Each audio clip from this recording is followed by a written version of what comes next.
it's good to see everyone back again. I'm going to just do a couple of announcements, so I'm going to change the order up a little bit because I want to keep the flow going once our speaker starts. Just a few notes for the room. Our annual auction, as I mentioned, is coming up from August the 27th to the 31st. I'm looking at our lovely auction chair sitting in the middle of the room, and he's going to identify himself.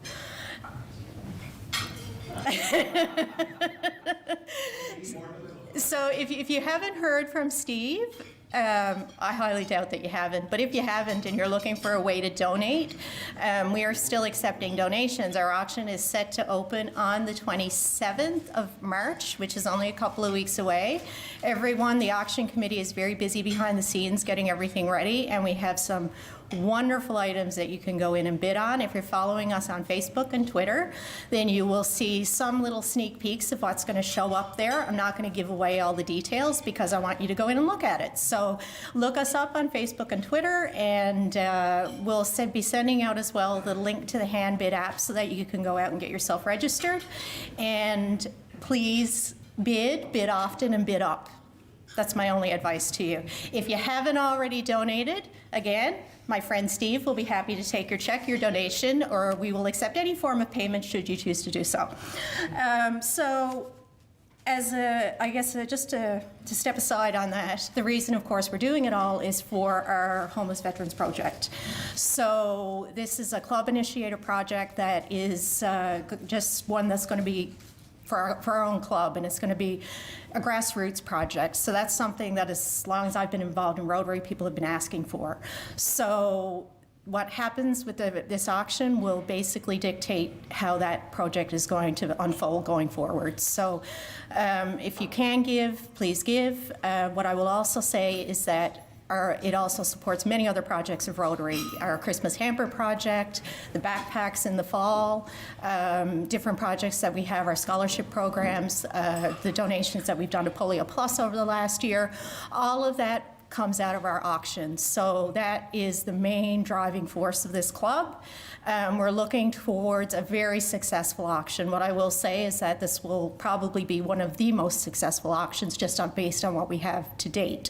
So again, buy, come, give your money, give your time, whatever you want to give, we will gladly accept it. As a footnote to that as well, I'd also like to acknowledge what's going on in Ukraine. I've heard from many of you that you want to make sure that the club is giving towards that. Again, anything that we do for Ukraine will come out of our auction proceeds once we determine how much we actually raise. So for those of you that were wondering what our club is doing, you will know as of April the 3rd, when we get our final numbers in, what our allocations will be towards that. And it will be decided upon by the board, and a recommendation will be put forth for that. So stay tuned.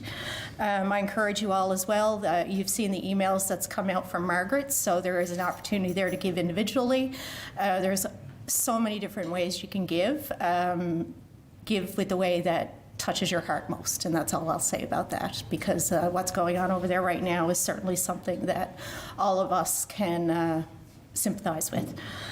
Other than that, the only other note that I have is Jennifer Jones, our president of Rotary International, is going to be in town from July the 2nd to the 4th. Incoming President George is on that committee, as is our AG, Jim.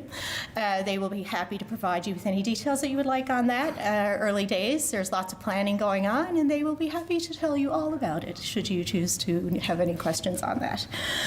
With that said, I'm going to leave it there. That was all the announcements. Does anyone have anything from the floor?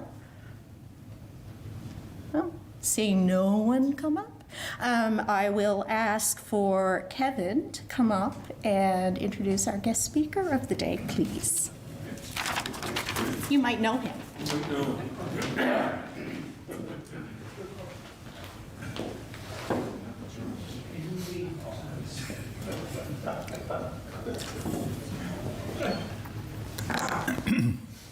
It's a pleasure for me to introduce my little brother today. And he is my little brother. But a couple of things I'd like to say about him before I really tell a good story about him, is that he was acclaimed twice in his 4-year term at council, and that has never been done. And he's one of 3 who was acclaimed as mayor: Sir Tasker Cook, John Murphy, and Danny Breen. Now, Danny was born in 1962. I was 18. I came down to breakfast in the morning, and Mom wasn't there. And my father said, "You have a new baby brother." And we all looked at Dad.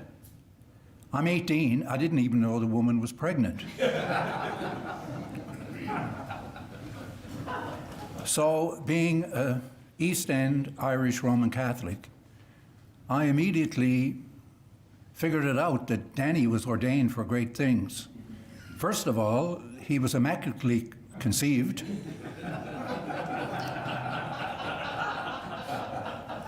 And he didn't have to carry the burden and the guilt of original sin. And the other thing, to his credit, he went to St. Bon's. Your Worship,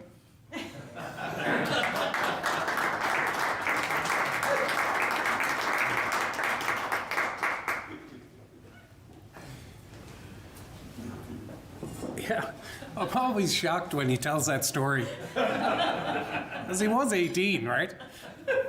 Astuteness wasn't really...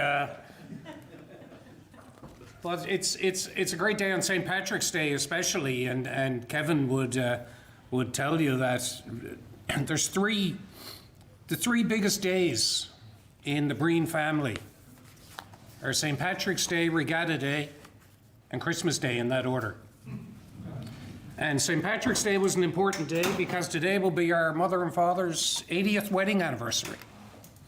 And they were married at Mount Cashel in March 17th, 1942. And ironically, when I leave here today, I have to go perform a wedding. So Mom would have thought it really excellent that if on her wedding anniversary, her son Danny was performing a wedding, she would have thought I became a priest. But here I am, and thank you very much. It's always my pleasure to join Rotary for the annual address. This is my 4th address to Rotary.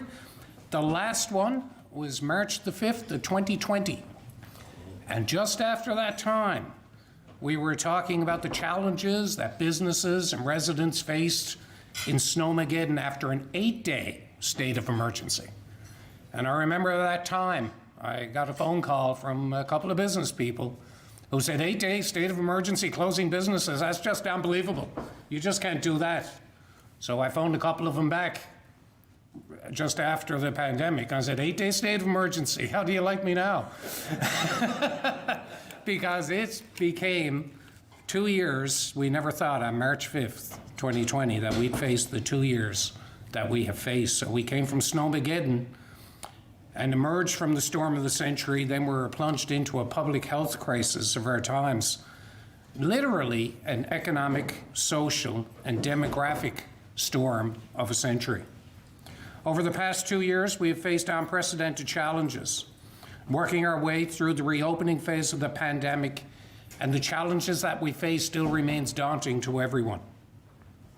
World crisis, inflation, rising oil prices all lead to severe economic uncertainty.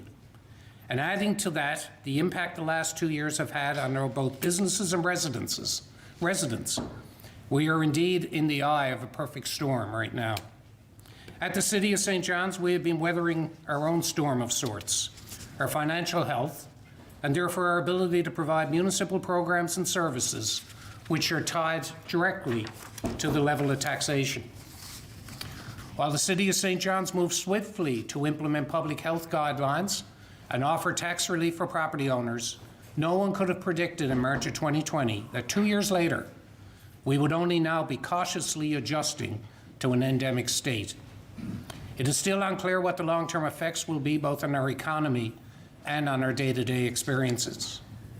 As you know, in the last budget, the city announced a 0.6 mil increase for residential properties and a 0.8 mil increase for commercial properties in December. This decision wasn't made lightly and was heavily influenced by input that we gathered through public engagement. A key theme for our budget was achieving balance. Set against the backdrop of the pandemic, Council realized it would not be responsible to bring forward an austerity budget at a time when the community needs us the most, nor would it be fiscally responsible to significantly enhance the level of services that we provide. For a number of years, the City of St. John's anticipated revenue shortfalls following the reassessment process in 2021. Market values for properties in a booming economy were up, and as anticipated, they fell in 2021. In fact, on average, residential property values declined by 4.5%, while commercial property values fell by 2.8%. Compounding this, expenditures for 2022 are projected to increase as the cost of doing business is on the rise. Fuel costs form a significant part of our operating costs. We're forecasting now that by year end, we would have a $1.3 million increase in diesel costs across the organization. Construction costs are also increasing. And recently, as an example, we have had to pause construction on the Kellysbrook multi-use trail as the estimate rose from $2.1 to $4.5 million. So we've now had to go back to the federal government and reapply under that programming to make it economically feasible. And the looming costs associated with secondary wastewater treatment, with an estimated price tag exceeding $300 million, ongoing operational costs. So secondary wastewater processing, right now Riverhead is a primary plant. Federal government regulations are indicating that we need to build secondary wastewater treatment. So if doing that, the cost is actually somewhere around $370 million in capital. And the operating after would add about $250 a year to the water tax in the city. So we're in discussions with the federal and provincial governments on that whole issue. And, you know, to be quite frank, there has to be a real big benefit to the environment and to the residents of the city and to the city to look at that kind of expenditure in these times. So that's a discussion that's going to be ongoing in the near future. So given that it is St. Patrick's Day, we can probably quote Dr. Murphy, who said in his first law, anything that can go wrong will go wrong. But his number 4 law says if there's a possibility of several things going wrong, the one that will cause the most damage is the one that's going to go wrong. So in the middle of managing the pandemic, we also found ourselves managing a significant crisis at the newly renamed Mary Brown Center. The last 6 months have been, without a doubt, the most challenging experience the Board of St. John's Sports and Entertainment has faced to date.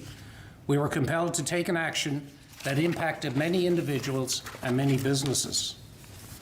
While we reached an agreement for the return of the Growlers to the Mary Brown Center in November, the investigation remains ongoing. However, I can tell you that under the leadership of our interim CEO, Jill Brewer, both the Mary Brown Center and the Convention Center are well prepared for returning to normal activity levels. While events dependent on local audiences have lesser economic impact, tourism-related events have a demonstrated significant impact on the local economy. We are seeing recovery of the convention market for this year, with several conventions scheduled to take place in June. We are seeing more activity in the sport tourism market. We just recently announced the Canadian Karate Championships to be held here in July, bringing 1,000 people into the city. And we also look forward to playoff hockey and hopefully a deep playoff run by the Growlers, and as well as several major concerts that are scheduled for the fall.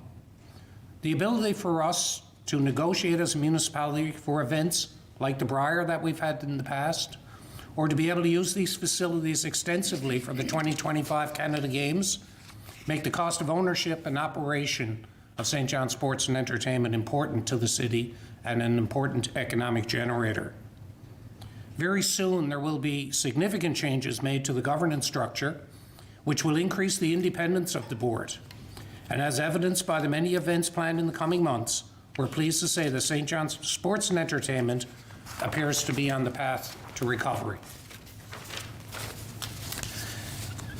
As the province's capital city and provider of both local and regional services, the City of St. John's, we recognize the decisions we make not only have an impact on the residents of the City of St. John's, but on the region and the province as a whole. We're driven by our vision of a capital city that's a great place to live and work, where people feel connected and supported, with a focus on being a healthy city. This means that no matter the obstacle before us, we have to focus on providing quality services as effectively and efficiently as possible. While we take our responsibility seriously, we recognize that we do not operate in isolation. Developing and sustaining collaborations and partnerships are the key to our success. For that reason, we explore further partnership with our neighboring municipalities, building on regional service successes in fire, water, wastewater, and waste management.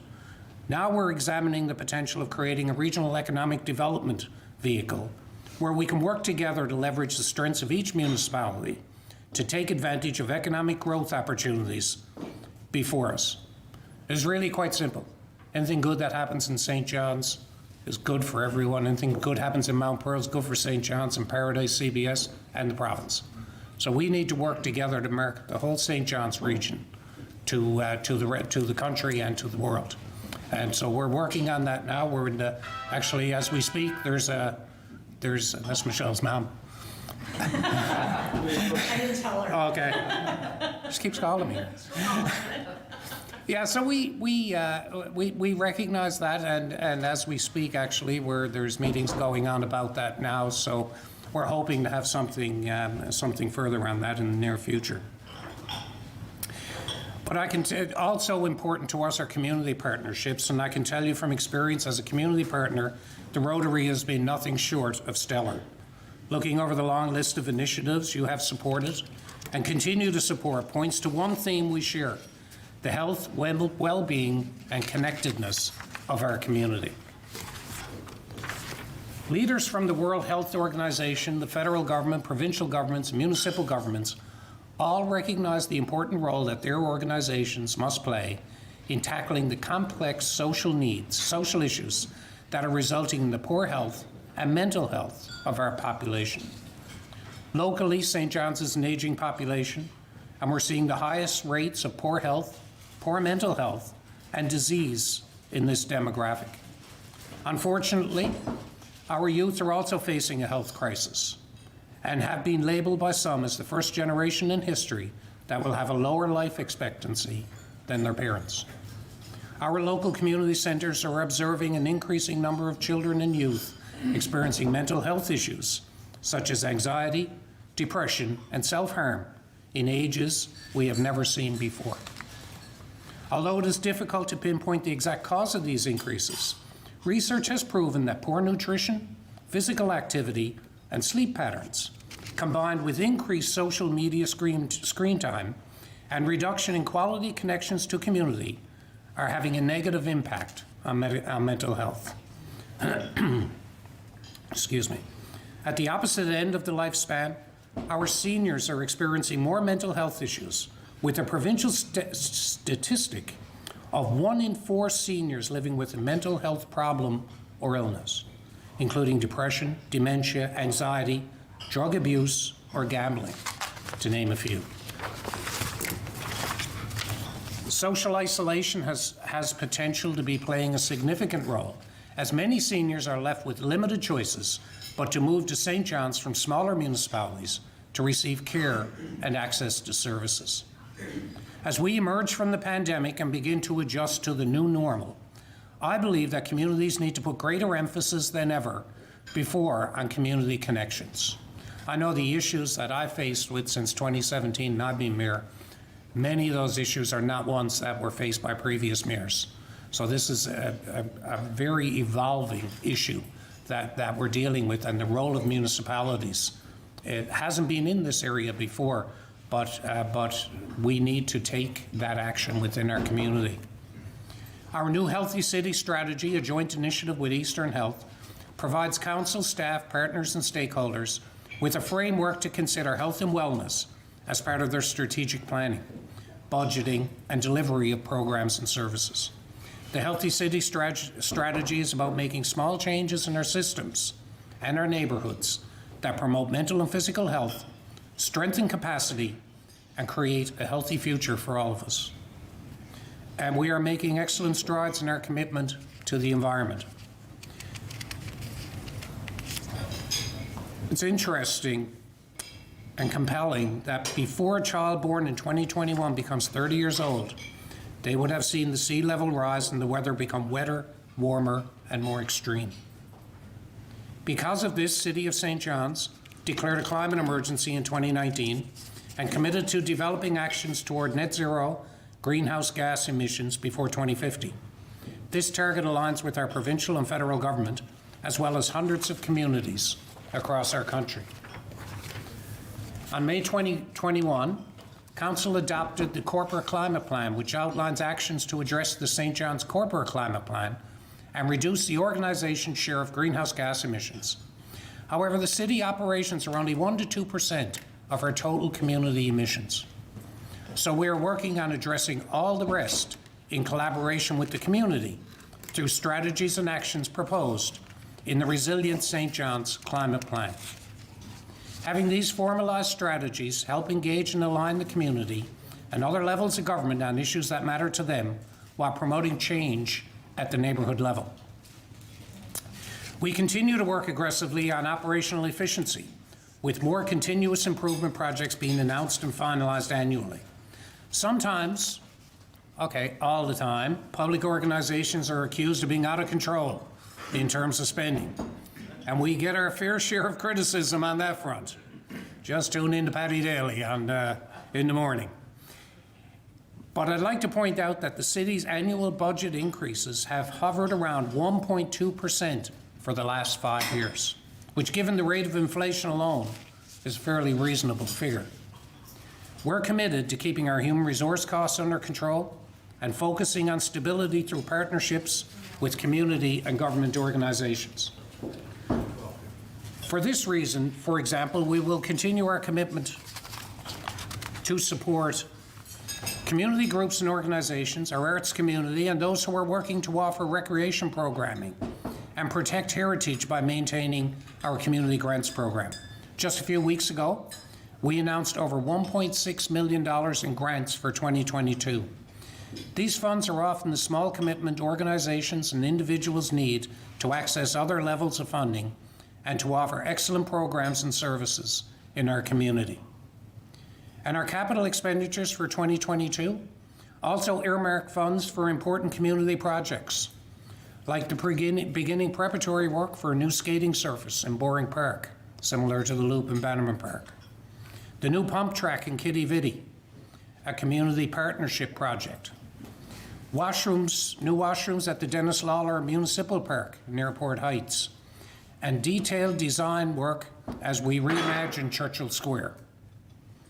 In response to public concerns about sidewalk snow clearing, Council has funded a third shift in sidewalk snow clearing. $510,000 investment will hopefully provide for faster completion of the existing sidewalk routes. Council has also approved an investment to improve the frequency of high-demand Metrobus routes. The new Zip network service began January 3rd and saw an increased and consistent frequency throughout the city on daily routes. The pedestrian mall, once again funded for 2022, what started as a way to help businesses in 2019, has become a staple of the city's summer season and will be improved for the upcoming Come Home Year celebrations. And despite the economic uncertainty, it is reassuring to note that the economy for the St. John Census metropolitan area, as reported recently in our economic review, shows signs of recovery. Retail sales are increasing, and the real gross domestic product increased by 7%, as many private sector industries rebounded compared to 2020. Housing starts in the CMA also increased by 30% over the previous year, which bodes well and employment rates are holding steady. So perhaps recovery is the word for 2022.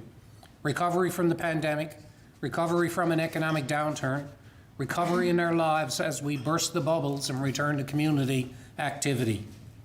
I hope that Rotary Clubs too are able to return to normal activity. It is the contributions of organizations like yours that turn opportunity into action. So thank you again for the opportunity to update you on the city operations and celebrate the freedom of the city again with you today.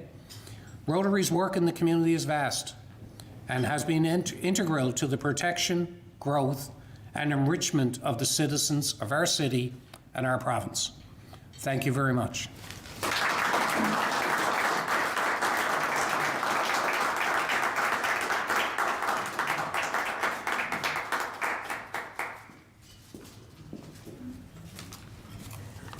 Thank you, Mayor Breen. Mom wasn't available to call you today. It's a running joke. My mother tends to call when the mayor's speaking. I took what you said to heart, recovery, because that really is the mantra of what we're all trying to do. We're all trying to get back to that normal, whatever that normal looks like for all of us. So of course, as we progress to that new normal, we're not going to be without hiccups, and we're not going to be without a little bit of pivoting as we get to our new normal. So the executive and I and your board, we ask for your patience as we pivot to our new normal. There's a lot of work that goes on behind the scenes that I don't think anyone truly appreciates. So I would like to take the opportunity today to thank the board and the executive for their commitment and their support through this year. I'd like to thank you, Mayor Breen, for your support for the last number of events that you've attended.